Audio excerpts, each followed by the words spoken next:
जैसा कि last episode में हमने देखा, लुयांग ने अपने बारे में सुयान के पेरेंट्स और मास्टर होंगियन को बता दिया था कि वो लू सेंटोंग का बेटा है, जो जानकर वे लोग बहुत ही ज्यादा हैरान हो गए थे। जिसके बाद लुयांग अपने लू फैमिली की तरफ निकल गया था, यानी कि वेस्ट डोमेन की तरफ निकल गया था। जिसके बाद एपिसोड के लास्ट में हमने देखा जहाँ लू सेंटोंग और उनकी फैमिली आपस में बातें कर रहे थे, जहाँ लू सेंटोंग ने लू चियान को 2 घंटे एक्स्ट्रा ट्रेनिंग करने को कहा था, जो सुनकर लू चियांग बहुत ही ज्यादा हैरान हो गया था। और यहीं से नेक्स्ट एपिसोड की शुरुआत होती है, जहां अपने फादर की ये बात सुनकर लूटियन उनसे कहता है, अगर मैं पूरे दिन ही ट्रेनिंग करता रहूंगा तो फिर ये तो मेरे लिए सेकुलेशन में जाने जैसा हो गया। लेकिन फादर, इससे कोई भी फर्क नहीं पड़ता है कि आप मुझे कितना ज्यादा हार्ड ट्रेनिंग करवाना चाहते हैं, मगर मुझे अभी भी अपने लाइफ और अपने कामों को बैलेंस करना जरूरी है। उसकी बात सुनकर अब उसकी मदर कहती है, ये बिल्कुल ठीक कह रहा है और मुझे इसके टैलेंट पर पूरा विश्वास है। जब तक ये अपना कल्टीवेशन करता रहेगा तब तक ये किसी से भी नहीं हारेगा। और ये कहकर वो लू सेंटोंग से कहती है,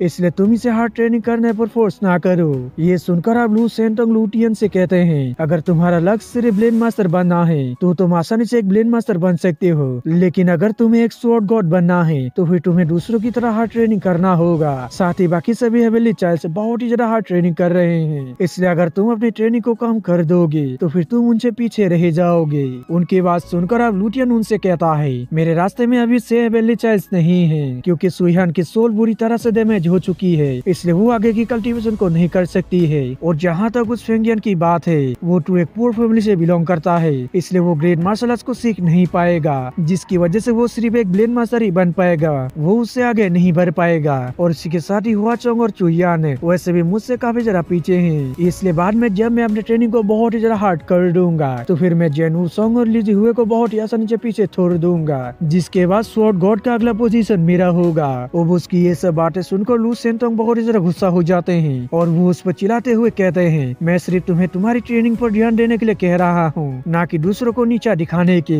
तुम्हें इतना ज्यादा अहंकारी नहीं होनी चाहिए। और फेंगियांग भी तुम्हारे जैसा ही एक हेवनली चाइल्ड है, बेशक वो पुअर फैमिली से बिलोंग करता है, लेकिन फिर भी वो तुमसे पहले लो फैमिली के लेजेंडरी टावर के 10th फ्लोर के अंदर पहुँच गया, जिससे पता चलता है कि वो तुमसे बहुत ही ज्यादा टैलेंटेड है, जितना कि तुम सोच भी नहीं सकते हो, क्योंकि तुम अपने अहंकार में बहुत ही ज्यादा अंधे हो गए हो। और तभी हम देखते हैं लूटियन की माँ चिल्लाते हुए उनसे कहती है, आखिर तुम ये क्या कह रहे हो, लूटियन कैसे अहंकारी हो गया, वो तो पहले से ही बहुत ही ज्यादा बेहतर है और अब तुम्हें इससे ज्यादा क्या चाहिए, क्योंकि शॉर्ट डोमेन कंटिनेंट के अंदर न जाने कितने ही ज्यादा मार्शल आर्टिस्ट है और उन सब में से लूटियन को टॉप में रखा गया है आज के न्यू जनरेशन के अंदर। और इसके जैसा एक काबिल बेटा हर कोई पाना चाहता है, लेकिन ये उनको ना मिलके सिर्फ तुम्हें ही मिला है, यहाँ तक कि तुम भी इसके जैसा जीनियस नहीं थे, लेकिन फिर भी तुम्हें इस पर गुस्सा करने की हिम्मत कैसे हुई। अब अपने मादर को यूं भड़कता हुआ देखकर लूटियन उनसे कहता है, ये सब बातें फादर मेरी भलाई के लिए कह रहे हैं, इसलिए आप इन पर गुस्सा ना करिए। ये सुनकर अब उसकी माँ भी शांत होकर बैठ जाती है,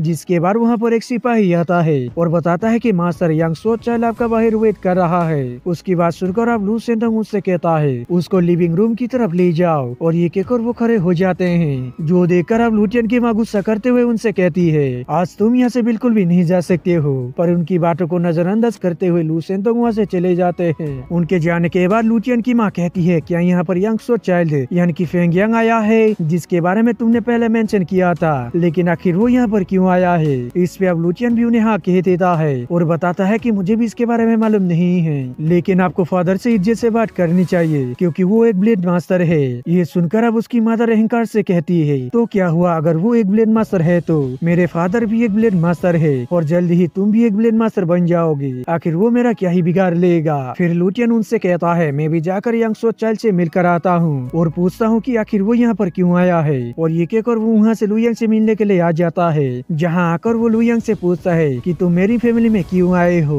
इस पे अब लुयांग उसको बताता है कि मुझे तुम्हारे फैमिली के हेड से कुछ सवाल पूछना है। उसके बाद सुनकर अब लूटियन एटीट्यूड से उससे कहता है, तुम्हारे पास कौन कौन से सवाल है, तुम पहले मुझसे पूछो, मैं उसका जवाब दूंगा। ये सुनकर अब लुयांग को काफी ज्यादा गुस्सा आता है और वो गुस्से से उससे कहता है, तुम मेरे सवालों का जवाब नहीं दे सकते हो, इसलिए मेरे रास्ते से हट जाओ। उसकी बात सुनकर अब लूटियन भी गुस्से से उससे कहता है, अभी तक तुमने अपने सवाल भी नहीं पूछे, लेकिन फिर भी तुम ऐसा कैसे कह सकते हो कि मैं तुम्हारे सवालों का जवाब नहीं दे पाऊंगा। और ये कहकर वो अपने स्वord को बाहर निकाल कर लुयांग के सामने कर देता है और उससे कहता है कि आखिर तुम्हारी हिम्मत भी कैसे हुई मेरी डिसरिस्पेक्ट करने की। और ये कहकर वो अपने ऑरा को बाहर निकालते हुए लुयांग से कहता है, चलो आज मैं भी देखता हूँ कि तुमने ट्रेजर ग्राउंड के अंदर कल्टीवेशन करने के बाद कितना ज्यादा प्रोग्रेस किया है। और अभी लूचियन ये सब कह ही रहा था कि तभी वहाँ पर लू सेंतोंग आ जाते हैं और उसे वहाँ से डांट लगाते हुए भगा देते हैं। जिसके बाद वो लुयांग को लेकर लिविंग रूम में आ जाते हैं, जहाँ अब लुयांग उनको वही जेट पेंडेंट दे देता है जिसको उसकी मदर ने उसे दिया था। और उस जेट पेंडेंट को देखकर लू सेंतोंग पूरी तरह हैरान हो जाते हैं और फिर वो इमोशनल होते हुए उससे कहते हैं, तुम तो मेरे और किंग जी के बेटे हो। और ये कहकर वो लुयांग को छूने की कोशिश करते हैं, लेकिन इस पर लुयांग पीछे हट जाता है और उनसे कहता है कि मेरी मदर का नाम फेंग किंग जी है और उन्होंने मेरा नाम लुयांग रखा है। उसकी बात सुनकर अब लू सेंतोंग भी समझ जाते हैं कि ये बिल्कुल उसी का ही बेटा है, इसलिए वो उससे कहते हैं कि मुझे लगा था कि तुम भी सिमिंग के साथ फिनेलेंस के हाथों से मारे गए होगे, इसलिए मुझे ये बिल्कुल भी यकीन नहीं हो रहा है कि तुम अभी भी जिंदा हो। और ये कहकर वो वहाँ पर काफी ज्यादा खुश होने लगते हैं, जो देखकर लुयांग उनसे कहता है, मैं ये श्योर नहीं हूँ कि आप मेरे फादर हो या फिर नहीं, लेकिन अगर आप मेरे फादर हो तो फिर आपने मेरी मदर को क्यों छोड़ दिया और कभी भी मुझे देखने क्यों नहीं आई। और ये बात लुयांग काफी गुस्से से उनसे कह रहा था, जो सुनकर अब लू सेंतोंग इमोशनल होते हुए उससे कहते हैं, मैंने तुम्हारी माँ को निराश कर दिया और साथ ही तुम्हें भी निराश कर दिया इतने सालों तक तुम्हें देखने ना जाकर, जिसके लिए तुम मुझे माफ कर देना। अब उनकी ये बात सुनकर लुयांग गुस्से से उनसे कहता है, मैं यहाँ पर आपकी माफी सुनने नहीं आया हूँ और वैसे भी मैं बिना कोई बात जाने आपको बिल्कुल भी माफ नहीं कर सकता हूँ, साथ ही मेरे मदर की तरफ से भी मैं आपको बिल्कुल भी माफ नहीं करूंगा। अब उसकी ये बात सुनकर लू सेंतोंग उससे कहते हैं, तो फिर ठीक है, अगर तुम्हें मेरे और तुम्हारी मदर की कहानी को जानना है फिर मैं तुम्हें बता देता हूँ। इस पे अब लुयांग भी हाँ कह देता है, जिसके बाद वो दोनों बैठ जाते हैं। फिर अब लू सेंतोंग उसको अपनी स्टोरी बताने लगते हैं, मैं लू फैमिली का एकमात्र सन नहीं हूँ, बल्कि मेरा एक सौतेला भाई भी है जिसका नाम लू सेंसी है, जो कि मुझसे बहुत ही ज्यादा टैलेंटेड था। इसलिए अगर मुझे रास्ते में कुछ अपॉर्चुनिटीज नहीं मिली होती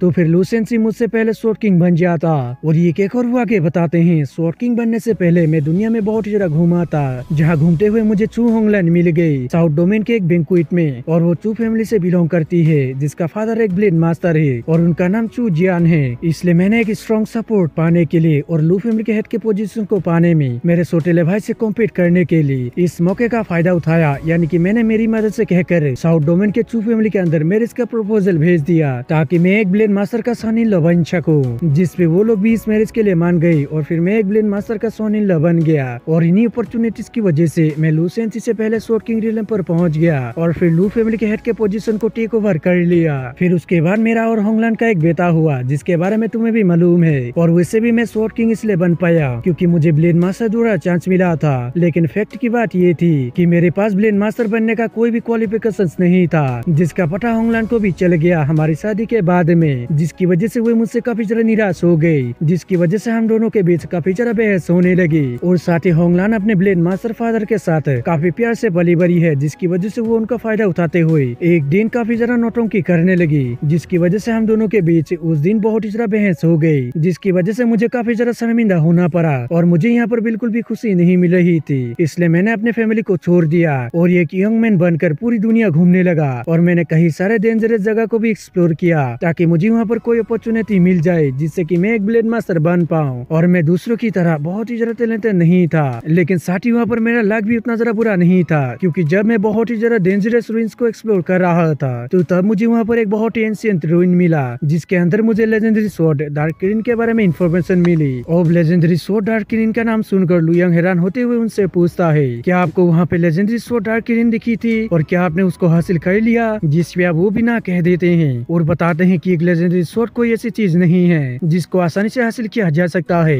उसको सिर्फ एक ब्लेड मास्टर ही हासिल कर सकता है, वो भी उस स्वॉर्ड के राजी होने के बाद ही। और ये कहकर वो आगे कहते हैं, मैंने वहाँ पर लेजेंडरी स्वॉर्ड डार्क किरिन को नहीं देखा, लेकिन मुझे उस जगह से काफी ज्यादा बेनिफिट हो गई, जिससे कि मैं 20 साल के अंदर ही ब्लेड मास्टर बन गया, और ये सब सिर्फ उसकी वजह से पॉसिबल हुआ था, जिसको मैं अपने पूरे जिंदगी में भी भूल नहीं सकता हूँ, और वो थी तुम्हारी मदर फेंग किंग जी। और ये कहकर वो फिर से स्टोरी बताने लगते हैं। लू फैमिली छोड़ने के बाद मैंने इधर उधर से काफी ज्यादा जानकारी इकट्ठा की, जिसके बाद मैं लेजेंडरी स्वॉर्ड डार्क किरिन को ढूंढने के लिए नॉर्थ डोमेन के अंदर चला गया, और जहाँ उस समय तुम्हारी माँ नॉर्थ डोमेन के कांगलान पैलेस की एक जीनियस डिसेबल थी, जिसने सिर्फ 19 साल की उम्र में ही स्वॉर्ड सोल रियलम के पीक स्टेज को अचीव कर लिया था। और जहाँ पर मैं नॉर्थ डोमेन के अंदर ट्रेवल कर रहा था तो तभी रास्ते में ही मेरी मुलाकात वहाँ पर तुम्हारी माँ से पहली बार हो गई थी, जहाँ वो अपने कुछ साथियों के साथ किसी बंदे को ढूंढ रहे थे जिसका नाम यान ताई था, और उन लोगों ने मुझे वहाँ पर यान ताई समझकर घेर लिया और मुझे मारने की कोशिश की, लेकिन मैं वहाँ पर एक स्वॉर्ड किंग लेवल का वॉरियर था और वो लोग सिर्फ स्वॉर्ड सोल रियलम के थे, इसलिए मैंने उन लोगों को बहुत इजीली पीछे कर दिया। और मेरी पावर्स को देखकर तुम्हारी माँ ने तुरंत ही मुझसे माफी मांग लिया और ऐसे ही मैं तुम्हारी माँ से पहली बार मिल गया। उनकी बात सुनकर अब लुयांग भी एक्साइटेड होते हुए उनसे पूछता है फिर उसके बाद क्या हुआ। और दोस्तों लुयांग की ये पूछते ही हमारा एपिसोड खत्म हो जाता है। दोस्तों अगर आप सभी को वीडियो अच्छे लगे तो लाइक कर दें और अगर आप चैनल पर नहीं आए हो तो सब्सक्राइब करते जाना। तो मिलते हैं किसी और वीडियो में, जब तक के लिए बाय।